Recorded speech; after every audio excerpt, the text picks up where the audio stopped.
Vodafone idea है 11 रुपये को टच करके फिर आपको 10 रुपये करीब मिल रहा है।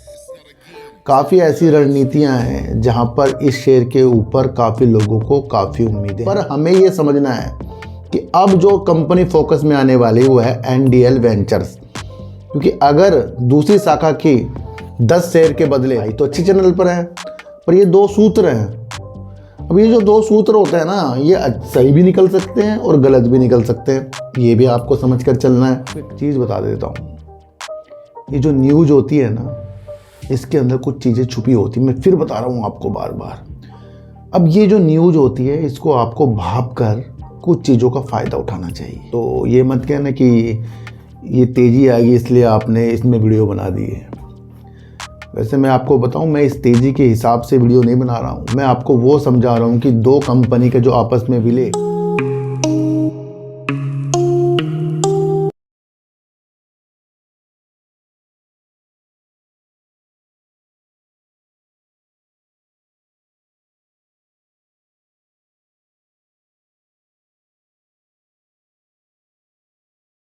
नमस्कार, मैं स्वागत करता हूं आपका अपने ही चैनल पर जिसका नाम है सार्थक बाजार से। आज बात करेंगे अशोक लीलैंड की। और अशोक लीलैंड में आज 10 रुपये का उछाल आया, करीब 7% शेयर बढ़ गया। तो ये मत कहना कि ये तेज़ी आएगी इसलिए आपने इसमें वीडियो बना दी है। वैसे मैं आपको बताऊं, मैं इस तेज़ी के हिसाब से वीडियो नहीं बना रहा हूं। मैं आपको वो समझा रहा हूं कि दो कंपनी के जो आपस में विलय हिंदुजा ग्रुप ने किया, उससे अशोक लीलैंड को आप किस तरीके से आगे देख सकते हैं और दूसरी कंपनियों को किस तरीके से आगे आपको देखना चाहिए। मेरा ये डिफरेंस है, मेरा ये बताने का ये डिफरेंस है, मतलब अलग अलग माध्यम है, उसको आपको समझना है। उसमें आपको डिफरेंस चीज़ों को समझना है कि क्या इसके अंदर अलग अलग चीज़ें हैं, है ना। तो ये मत कहना, क्योंकि इससे पहले अगर आप समझें तो कंपनी ने बोनस भी दे रखा है, वो बोनस हमें भी मिला है। उससे पहले भी अगर आप समझें तो मैं इस कंपनी के ऊपर, अशोक लीलैंड के ऊपर बहुत ज़्यादा वीडियो पहले बना चुका हूँ। तो आप ये मत कहना कि आज तेज़ी आई इसलिए। मैं क्यों वीडियो बना रहा हूँ उस माध्यम को आपको समझना है। और देखो, मैं आपको एक चीज़ बता देता हूँ, ये जो न्यूज़ होती है ना, इसके अंदर कुछ चीज़ें छुपी होती हैं। मैं फिर बता रहा हूँ आपको बार बार। अब ये जो न्यूज़ होती है इसको आपको भाप कर कुछ चीज़ों का फ़ायदा उठाना चाहिए।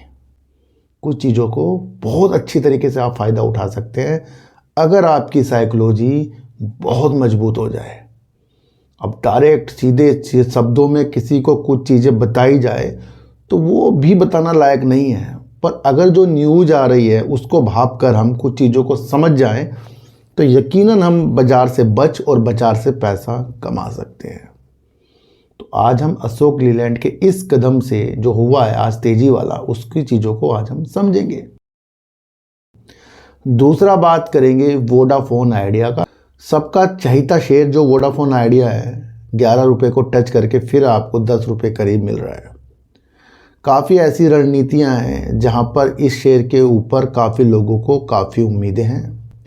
और सबसे बड़ी उम्मीद मुझे इसके अंदर लगती है सरकार का इसके ऊपर कुछ अच्छा रुझान पैदा करना और कुछ अच्छी चीज़ें वोडाफोन आइडिया के लिए करना, क्योंकि वोडाफोन आइडिया के अंदर सरकार की 49% की हिस्सेदारी है। अब ये 49% की हिस्सेदारी सरकार ने ऐसी नहीं ले ली। सरकार यानी डॉट को वोडाफोन आइडिया से काफ़ी पैसा चाहिए। अब उसके बदले कुछ चीज़ों के बदले 49% आई है। और अगर सारी चीज़ों के लिए कर लें तो पूरी सरकार ही हो जाएगी इसके अंदर। तो क्या होगा, अगर सरकार को 3 खिलाड़ी प्राइवेट बाजार के अंदर रखने हैं तो वोडाफोन आइडिया के अंदर भी कुछ चीज़ों के अच्छे संकेत सरकार को देने होंगे। और ये आपको समझना है कि सुप्रीम कोर्ट ने जो अभी हाल ही में वोडाफोन आइडिया ने याचिका जो एजीआर ड्यू के ऊपर लगा रखी है, तो वो करीब करीब 80,000 करोड़ रुपए की स्थितियों के साथ पैदा हो रही है जो एजीआर बकाया है। अब उसके अंदर क्या राहत दे सकता है, तो इसके ऊपर भी विशेष तौर पर निगाह टिकी हुई है। तो आपको ये समझना है कि यहाँ ये जो भी चीज़ें सरकार की तरफ से निकल के आए हैं वो उस न्यूज़ का हमें वेट करना है ना। और उसके हिसाब से फिर हमें देखना है इसके काम के कार्य, भाई ये काम क्या क्या कर रहा है, और इसे जल्दी से 5G अपना बढ़ाना पड़ेगा। एक न्यूज़ निकल कर आ रही है, ये मैंने आपको समझा दिया। अब एक न्यूज़ निकल कर आ रही है, वोडाफोन आइडिया अपना ऋण जुटाने के लिए दिसंबर में अपने लक्ष्य को पूरा कर सकता है, पर इसने अपने लक्ष्य में कुछ बदलाव कर दिए हैं। क्या बदलाव कर दिए हैं? जहां ये पहले 50 अरब रुपए जुटाने की स्थितियों के साथ आगे बढ़ रहा था, अब इसने अपने 50 अरब रुपए को कम करके 32 अरब रुपए कर दिया है, और उसको उम्मीद है कि ये दिसंबर तक पूरा इस लक्ष्य को कर लेगा। तो एक तेजी का कारण अब ये ऋण वाला भी बन गया है, पर ये अब बॉन्ड की बिक्री से जो पैसा इकट्ठा करने की सोच रहे हैं, बॉन्ड की बिक्री से, जो करीब करीब 32 अरब रुपए का होगा, जो पहले ये 50 अरब रुपए की स्थितियों के साथ था। और अगर एक नीति और समझो कि वोडाफोन आइडिया को उम्मीद है कि अगर सरकार इस पे कुछ राहत की चीज़ें करे तो कहीं ना कहीं वोडाफोन आइडिया बैंकों से भी लोन और ज़्यादा भी और आगे ले सकता है, उसके रास्ते खुल जाएंगे। अच्छा, ये जो 32 अरब रुपए वाली न्यूज़ आ रही है जहाँ पर ये इसने अपने पैसों को कम कर दिया जुटाने के लिए, तो ये 2 सूत्रों ने बताया। अब ये वो 2 सूत्र हैं जिनको मीडिया के सामने आने की अनुमति नहीं है कंपनी के द्वारा या किसी के भी द्वारा। तो जब वो अनुमति आने की उन्हें उम्मीद नहीं है तो फिर वो न्यूज़ क्यों दे देते हैं इस तरीके की?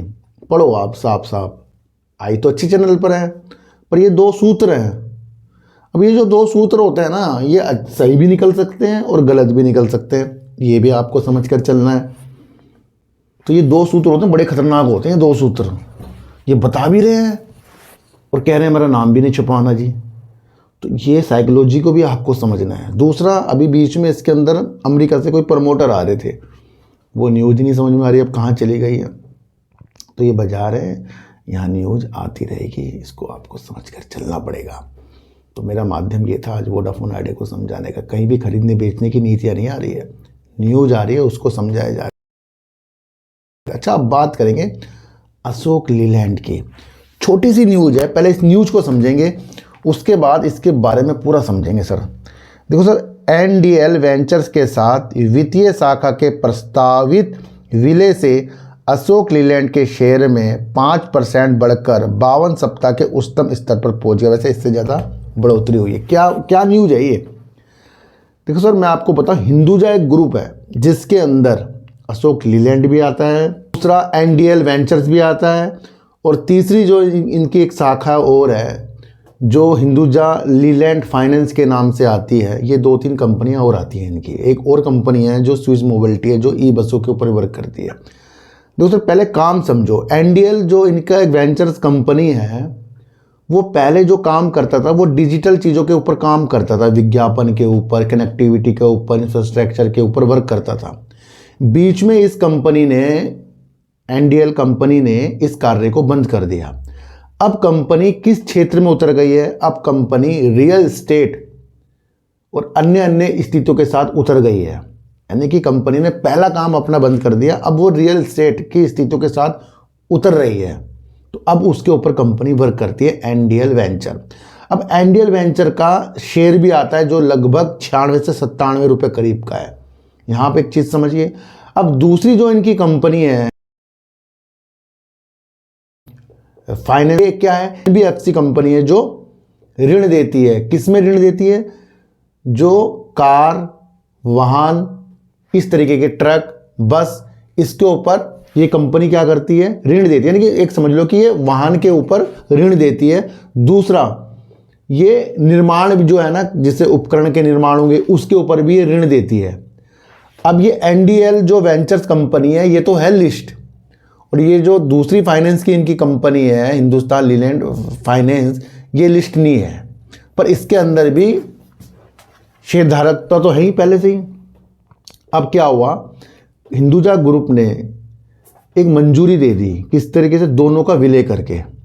एनडीएल वेंचर्स में दूसरी शाखा जो इनकी फाइनेंस की है, दोनों का मर्जर हो रहा है। इसकी अनुमति मिलने की खबर से आपको अशोक लीलैंड भागता हुआ देखने को मिला। तो आपको ये समझना है, जो इनकी फाइनेंस वाली कंपनी है उसके अंदर अशोक लीलैंड की 61% की हिस्सेदारी है, पर वो लिस्ट नहीं है। तो इसकी भी एक वजह है कि जो अशोक लीलैंड के अंदर तेजी के संकेत देखे जा रहे हैं। पर हमें ये समझना है कि अब जो कंपनी फोकस में आने वाली वो है एनडीएल वेंचर्स, क्योंकि अगर दूसरी शाखा की 10 शेयर के बदले एनडीएल वेंचर्स के करीब करीब 25 शेयर मिलेंगे, पर वो हमें नहीं मिलेंगे क्योंकि वो तो लिस्ट नहीं है। अब आपकी नज़र जाएगी एनडीएल वेंचर्स के अंदर, जिसका कार्य अब रियल एस्टेट की तरफ है, यानी कि कंपनी अब रियल एस्टेट, दूसरा अब ये कंपनी के साथ मिल जाएगी तो ये फाइनेंस की स्थिति का मजबूत कंपनी एक बन जाएगी।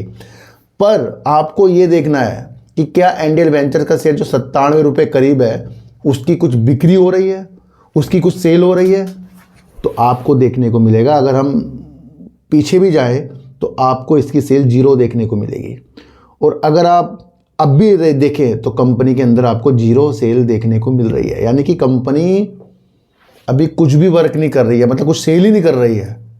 तो इसी तरीके से सर क्या होता है, दोनों कंपनी को मजबूत करने के लिए कंपनी ने इस चीज़ का सहारा लिया कि दोनों को विलय कर दे। अब दोनों अगर देखा जाए तो अगर रियल एस्टेट का वर्क भी अच्छा है, दूसरा अगर हम देखें तो अगर वाहनों का अगर लोन दिया जाए खरीदने के लिए तो वो भी बेस्ट है। अब उससे ये होगा कि अशोक लीलैंड के अंदर कुछ भी चीज़ें खरीदी जाएंगी तो ये अपनी इस कंपनी के द्वारा ये चीज़ें कर सकते हैं, मतलब लोन के द्वारा। तो ये एक अच्छा संकेत है, पर ये एक अभी का संकेत नहीं हो सकता, ये कभी काफ़ी सालों का होगा, क्योंकि इसके अंदर अब कब ये रिकॉर्ड स्थिति आएगी, कब स्थितियाँ होंगी, तो आपको ये भी समझना है। तो ये डिफरेंस था जिसे आपको समझकर चलना पड़ेगा। थोड़ा सा एनडीएल वेंचर्स के बारे में अगर मैं आपको और थोड़ा सा बताऊं तो कंपनी का शेयर जो 97 रुपये करीब चल रहा है। दूसरा अगर मैं आपको तो कंपनी का जो मार्केट कैप है 334 रुपये करोड़ करीब का है, करंट प्राइस 96 रुपये का है, 121 रुपये कंपनी का हाई चल रहा है, 48 रुपये कंपनी का लो चल रहा है। दूसरा स्थिति को अगर हम देखें तो कंपनी की सितंबर 2022 से 0 सेल है, और दूसरी तरफ सितंबर 2025 में भी कंपनी की 0 सेल है। कंपनी एक्सपेंस तो कर रही है, लेकिन कंपनी का प्रॉफिट आपको यहाँ देखने को मिलेगा। क्यों? क्योंकि कंपनी की अदर इनकम जो है 1 करोड़ 20 लाख की है, और वहाँ पर आपको 28 लाख का प्रॉफिट देखने को मिलेगा। वो इस वजह से कंपनी की अदर इनकम की वजह से, ये चीज़ें आप समझ कर चलना। दूसरा अगर हम देखें तो रिजर्व कंपनी के पास 25 करोड़ रुपए करीब का है, उधार कंपनी में बिल्कुल भी नहीं है, तो ये भी एक अच्छे संकेत है। दूसरा कंपनी का कैश फ्लो नेगेटिव है, क्योंकि कंपनी अभी कुछ वर्क नहीं कर रही है, ये आप समझ कर चलना। और कंपनी के प्रमोटर 66.20% है, और दूसरा एफआईज 5.38% है, 0.04% डीआईज है, पब्लिक 28.37% है। तो ये आपको समझकर चलना है। तो ये इन दोनों के मिलन से अशोक लीलैंड को तेजी के संकेतों के साथ आज आपको देखने को मिल गया, पर ये आगे की दिशा हमें अच्छी नहीं दिखा रहा कि हम इस वजह से इस कंपनी को तेजी के संकेतों के साथ देखें। तो सर अशोक लीलैंड को आपको समझना पड़ेगा। अब हम अशोक लीलैंड पर आएंगे, ये मैंने आपको डिफरेंस समझा दिया। एक कंपनी लिस्ट है, एक कंपनी लिस्ट नहीं है, और जो लिस्ट है उसका कोई भी वर्क नहीं है। तो ये मैंने आपको कुछ चीज़ें समझाई है ताकि आपको गुमराह ना होना पड़े। दूसरा अशोक लीलैंड जो है सर वाहन निर्माता है भारत का, और दूसरे नंबर का वाहन निर्माता है, पहले नंबर पे आता है टाटा मोटर्स, ये आपको मैं कई बार बताकर चला हूँ। तीसरा कंपनी भारत के अंदर ई बसों का निर्माण के लिए भी वर्क कर रही है, और कंपनी राज्यों से भी बसों का या ई बसों का भी ऑर्डर जीतती रहती है, तो उसके ऊपर भी कंपनी वर्क कर रही है। आने वाला समय आपको देखने को ई बसों का ही देखने को मिलेगा, तो ये भी आप समझकर चल सकते हैं। तो कंपनी की अगर हम स्थितियाँ देखें तो कंपनी बसों में, कंपनी छोटे बड़े वाहनों के ऊपर वर्क करती है। दूसरा कंपनी के ट्रक भी आते हैं, और वो आपको स्थितियां मजबूत देखने को मिल रही है। कंपनी की जो चीज़ें हैं आगे के लिए मजबूत है। तीसरी आपको समझना पड़ेगा कंपनी का निर्यात, और इस Q2 में कंपनी ने करीब करीब 45% का निर्यात किया, यानी कि अपने जो वाहन को इन्होंने बाहर भी भेजा है। दूसरा कंपनी को खाड़ी देशों में और अफ्रीका देशों के अंदर अपनी निर्यात की स्थिति को, यानी वहाँ के बाजार को भी कैप्चर करने के लिए कंपनी बता रही है, ये आप समझ कर चलना। तीसरा अगर आप यहाँ देखें तो यहाँ पर आप इसकी वृद्धि देख सकते हैं कि किस किस सेक्टर में कंपनी ने अपनी सेल में वृद्धि करी है, तो ये भी आप देखकर चलें। तो हमें ये चीज़ें समझनी है कंपनी के अंदर। और अशोक लीलैंड बहुत बेस्ट वर्क कर रहा है। अशोक लीलैंड ने एक बार कहा था कि वो अपनी निर्यात को, यानी कि 25,000 वाहन जो है अगले 3 साल में निर्यात के लिए पूरा कर लेगा। तो ये भी आपको समझकर चलना पड़ेगा। तो ये वो सारी खूबियाँ हैं जहाँ अशोक लीलैंड अच्छे संकेतों के साथ दूर की स्थिति को देखना पड़ेगा। बल्कि ये जो आज की न्यूज़ है ये आज का इफेक्ट तो डाल के आपको चली गई, पर हमें तो अशोक लीलैंड को समझना है, क्योंकि वो तो फाइनेंस की स्थितियाँ हैं उन कंपनियों की, कोई भी वाहन की स्थितियाँ नहीं है। पर वहाँ पर एक वाहन का ये लोन देते हैं तो वहाँ से थोड़ा सा इफेक्ट पड़ेगा, पर वो जब मंजूरी हो जाएगी उसमें कितना समय लगेगा, किस तरह से कंपनी होएगी, फिर वो कंपनी जो अभी 0 सेल कर रही है वो फिर अपनी सेल दिखाएगी।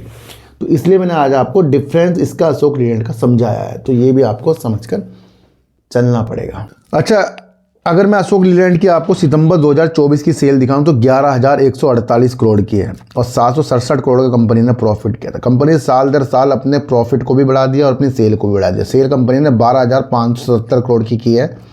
दूसरा अगर आपको देखने को मिला 820 करोड़ कंपनी ने यहाँ पर प्रॉफिट किया है।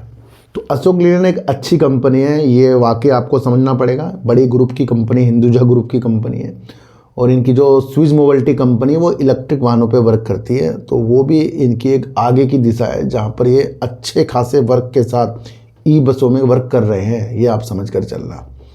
तो ये वो सारी नीति थी जिसे आज हमने अशोक लीलैंड की तेज़ी को अलग ढंग से समझा। पर मैं आपको फिर कह रहा हूँ, ये 2 कंपनी के मिलन से जो अशोक लीलैंड के अंदर तेज़ी आई वो आज आ चुकी है, ये आप समझ कर चलना। आपको समझना है कि अशोक लीलैंड किस हिसाब से वर्क कर रहा है। क्या वो अपने में वृद्धि कर रहा है, नहीं कर रहा है? कर रहा है। अपनी सेल में वृद्धि कर रहा है, नहीं कर रहा है? कर रहा है। निर्यात में चीज़ें अच्छी देख रहा है, नहीं देख रहा है? देख रहा है।